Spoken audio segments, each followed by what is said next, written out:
Hello student, आज के इस वीडियो में हम लोग क्लास 8 के हमारी दुनिया का चैप्टर नंबर 6 एशिया पढ़ने वाले हैं।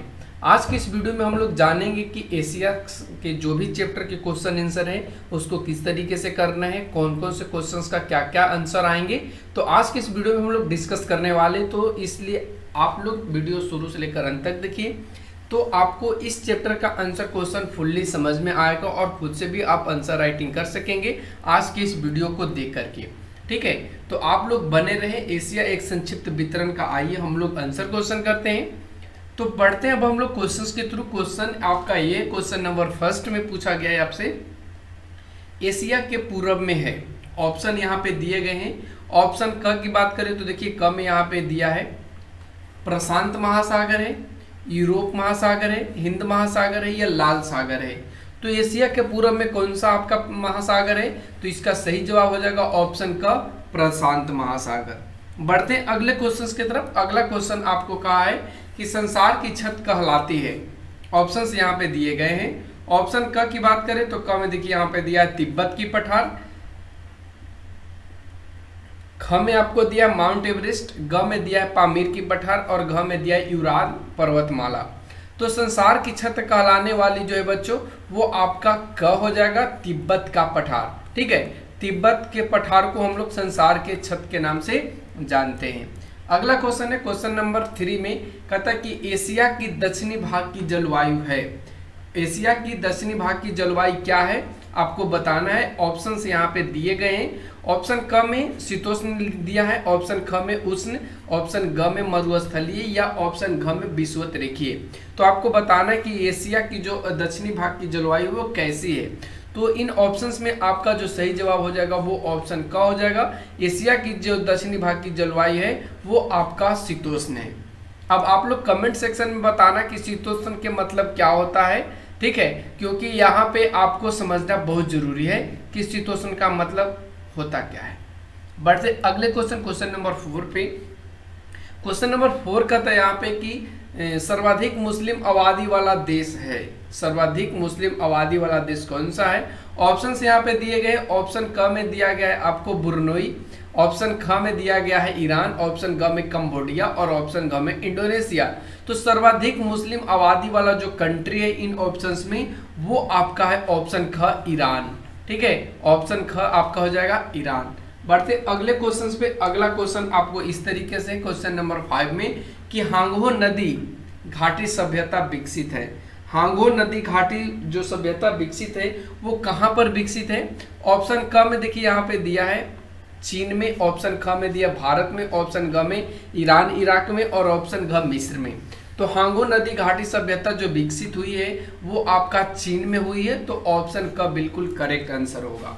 अब बढ़ते हैं हम लोग आंसर क्वेश्चंस पे। आंसर क्वेश्चन में सेकंड नंबर क्वेश्चन में दिया है वो आपको मिलान करने के लिए दिया है। एक तरफ आपको देखिए दिया है 1 2 3 4 करके और एक तरफ क ख ग घ करके दिया है।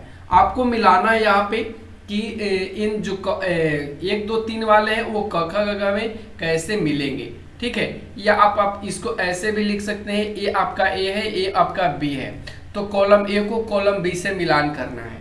ठीक है, तो अब देखिए रेनडियर, रेनडियर कहाँ पाया जाता है? तो ये आपका टुंड्रा प्रदेश में पाया जाता है। उसी तरीके से कोनधारी जो वृक्ष है वो कहाँ होता है? तो ये आपका टैगा है। ठीक है, फिर उसके बाद ठंडी जलधारा, ठंडी जलधारा कहाँ है? तो ये आपका क्यूराल है। ठीक है, फिर आपको त्योहारों के देश, त्योहारों का देश किसे कहा जाता है? तो त्योहारों का देश फिलीपींस को कहा जाता है। ऑप्शन का यहाँ पे मिल जाएगा। फिर घास का मैदान को हम लोग क्या कहते हैं? तो घास के मैदान को हम लोग स्टेपी कहते हैं। क्या बोलते हैं? स्टेपी। और साइबेरिया क्या है? तो ये उत्तर प्रदेश की एक स्थल है। तो इस तरीके से यहाँ पे मिलाना है। कुछ यहाँ पे पॉइंट्स गलती है, जैसे कि यहाँ पे देश है तो इस तरीके से लिखना है, एशिया है तो आपको एशिया इस तरीके से यहाँ पे लिखना है। ठीक है, इसको ये मिस्टेक हो से यहाँ पे ये वाला सा लिखा गया है, तो अब ध्यान रखेंगे यहाँ पे एशिया लिख लेंगे और यहाँ पे देश लिख लेंगे। अब बढ़ते अगले क्वेश्चन पे। अगला क्वेश्चन कहता है कि निम्नलिखित प्रश्नों के उत्तर दीजिए अधिकतम 50 शब्दों में। चलिए अब इनका भी हम लोग उत्तर लिखते हैं। कहता है कि एशिया महादेश की चौहद्दी लिखें। एशिया महादेश की चौहद्दी क्या है ये आपको बताना है। तो हमने यहाँ पे देखिए लिखा है कि एशिया महादेश के पूरब में कौन सा है, प्रशांत महासागर है। कौन सा महासागर है, तो प्रशांत महासागर है। यहाँ पे आप इसको ऐसे लिख लेंगे, ठीक है, प्रशांत ऐसे कर लेंगे, प्रशांत महासागर है। पश्चिम में आपका यूरोप और अफ्रीका महादेश है तथा दक्षिण में हिंद महासागर और उत्तर में आर्कटिक महासागर है। तो ये आपका एशिया महादेश का चौहद्दी हो गया। चौहद्दी का मतलब होता है बच्चों चारों ओर का स्थान, या चारों ओर का क्या बोलते हैं, जगह बोलिए, या चारों ओर के कंट्री बोलिए, या चारों ओर के गांव बोलिए। तो इन चीजों को हम लोग क्या बोलते हैं, चौहद्दी। ठीक है, अब बढ़ते हैं अगले क्वेश्चन पे। अगला क्वेश्चन नंबर 2 कहता है कि एशिया को यूरोप से अलग करने वाले प्राकृतिक कारकों के नाम लिखिए। तो चलिए अब एशिया को यूरोप से अलग कौन कौन प्राकृतिक कारक करते हैं, इनके बारे में जानकारी प्राप्त करते हैं। उत्तर में हमने यहाँ पे लिखा है, देखिए यहाँ पे लिखा है एशिया यूरोप से यह प्रधानतः यूराल पर्वतमाला से अलग होता है।